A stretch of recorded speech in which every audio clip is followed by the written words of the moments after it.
জয় হিন্দ বন্ধুরা, আজ এক খুশির খবর নিয়ে তোমাদের কাছে উপস্থিত হয়েছি।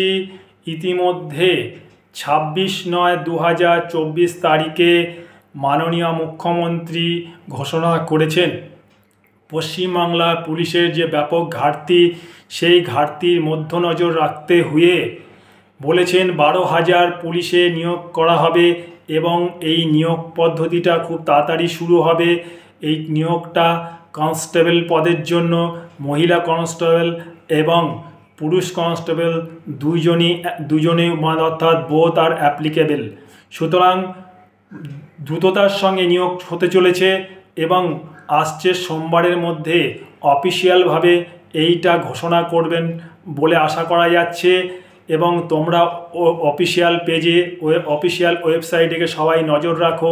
সোমবারের মধ্যে হয়তো অফিসিয়াল ওয়েবসাইটে এটা সারা পশ্চিমবাংলায় খবরটা ছড়িয়ে পড়বে।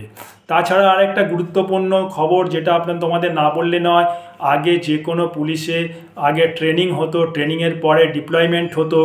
এখন পুলিশের ব্যাপক ঘাটতি হওয়ার জন্য সুতরাং যেভাবে ডাক্তাররা ডাক্তারি পড়ে এবং রোগীদেরও ট্রিটমেন্ট করে, এক্স্যাক্টলি সেম প্রসিডিওর তার এবার পশ্চিমবাংলা পুলিশেও সেটাই হতে চলেছে যে পুলিশের রিক্রুটমেন্ট ট্রেনিং এবং পুলিশের রিক্রুটমেন্ট ট্রেনিং অ্যান্ড ডিউটি সব কিন্তু একসাথেই হবে। অর্থাৎ যে তোমরা যেটা ভাবছো যে আগে আমরা ট্রেনিং করব তারপরে ডিউটি করব, এবার কিন্তু সেইটা হচ্ছে না। এবার কিন্তু কিছুটা চেঞ্জিং আসছে, এইটা ইতিমধ্যে এটা আমরা জানতে পেরেছি। সুতরাং ট্রেনিং এবং ডিউটি একসাথেই চলবে, ট্রেনিংও চলবে সাথে সাথে ডিউটিও চলবে। এটা পুলিশের ব্যাপক ঘাটতি হওয়ার জন্যই এইটা হয়তো পশ্চিমবাংলা সরকার ডিসিশন নিয়েছে। তোমরা সোমবারের ওয়েবসাইট অর্থাৎ গভর্নমেন্ট ওয়েবসাইটে ফলো রাখো। কনস্টেবল জিডিতে লোক নেবে এবং মহিলা এবং পুরুষ দুটো ক্ষেত্রেই লোক নেবে। এবার তোমাদের মনে হয়তো অনেকের প্রশ্ন জাগছে যে আমরা আগে রিক্রুটমেন্টের জন্য ফর্ম ফিল আপ করেছিলাম, সেটা হয়তো আশা করছি সংখ্যাটা হয়তো 33,000 থেকে 50,000 তারও বেশি হতে পারে। সেই সংখ্যক লোক বা সেই সংখ্যক ছেলেমেয়েরা অলরেডি যে ফর্ম ফিল আপ করে রেখেছে, তাদের কি আবার নতুন করে ফর্ম ফিল আপ করতে হবে কি না, এই বিষয়টা সোমবারে তোমরা ওয়েবসাইটে নজর রাখো। গভর্নমেন্টের নোটিফিকেশান কি বিজ্ঞপ্তি বেরোচ্ছে সেটার উপরে ডিপেন্ড করছে।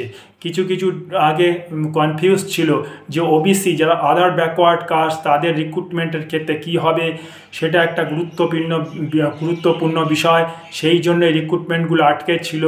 আবার পুলিশের ঘাটতি, পশ্চিমবাংলায় পুলিশের ঘাটতির মধ্যে নজর রাখতে হয়ে সুতরাং আবার 12,000 রিক্রুটমেন্টের প্রসিডিওর শুরু হতে চলেছে। আরেকবার বন্ধু বলবো, তোমরা সোমবারে পশ্চিমবাংলা গভর্নমেন্টের অর্থাৎ ওয়েস্ট বেঙ্গলের পুলিশের সাইডে এবং বিভিন্ন সাইডে তোমরা নজর রাখো। সোমবারে হয়তো বিজ্ঞপ্তি জারি হয়ে যাবে, সেখানে হয়তো তোমরা জানতে পারবে, তোমরা অনেকটাই তোমাদের কাছে ক্লিয়ার হয়ে যাবে যে আগে যারা 33 থেকে 35,000 কি 50,000 ফিল আপ করেছিল তাদের রিক্রুটমেন্ট প্রসিডিওর শুরু হয়নি, অথচ আবার একবার নতুন করে ডিক্লেয়ার হয়ে গেল 12,000 রিক্রুটমেন্ট হবে বলে। সুতরাং তোমরা একটু কনফিউজের মধ্যে রয়েছো। সুতরাং সোমবারের মধ্যে এটা হয়তো ক্লিয়ার হয়ে যাবে তোমাদের কাছে। এই সংখ্যাটা প্রচুর সংখ্যক 12,000 পুরুষ এবং মহিলা কনস্টেবলের নিয়োগ হতে চলেছে। সুতরাং যারা মনে করছো যে আমরা স্বয়ংসম্পূর্ণ হয়ে আমরা এই বিভিন্ন রকম পরীক্ষার প্রস্তুতি নিয়ে আমরা ওয়েস্ট বেঙ্গল পুলিশে জয়েন করতে চাই, তো বন্ধু আমরা বলবো এসো কল্যাণী ফিজিক্যাল একাডেমিতে চলে এসো। কল্যাণী ফিজিক্যাল একাডেমিতে পুলিশের এখানে যাবতীয় রিটেন এক্সাম থেকে শুরু করে ফিজিক্যাল এবং মেডিকেল এভরিথিং অর্থাৎ সকল প্রকার যেটা পুলিশ পরীক্ষার মধ্যে দিয়ে তোমাদেরকে উত্তীর্ণ হতে হবে সমস্ত কিছুই কল্যাণী ফিজিক্যাল একাডেমিতে শেখানো হয়। সুতরাং ঘোষণাটা হয়েছে 26/9/2024 তারিখে। সোমবারের ওয়েবসাইটে তোমরা গভর্নমেন্টের বিভিন্ন সাইডে তোমরা নজর রাখো।